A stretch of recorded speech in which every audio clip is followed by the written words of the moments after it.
कधी आयुष्याच्या धावपळीला थोडा विराम देणं गरजेचं असतं. आजची सकाळ काहीशी वेगळी होती. सकाळचं ते प्रसन्न वातावरण, थोडंसं थंडगार वारा, पक्ष्यांचा किलबिलाट, आकाशात मंद झुळूक आणि समोरून येणारी पहाटेची गोड हवा. मी हळूच घराची खिडकी उघडली तेव्हा त्या बाहेरच्या जगाशी माझं एक वेगळंच नातं जुळलं. सुमधुर संगीत लावलं, कारण सकाळी मन शांत ठेवणं ही सुद्धा एक साधना असते.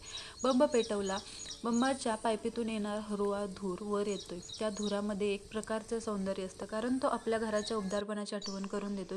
चहा तयार केला. चहाचा तो पहिला घोट आणि मनात एक साखर मिश्रित शांतता.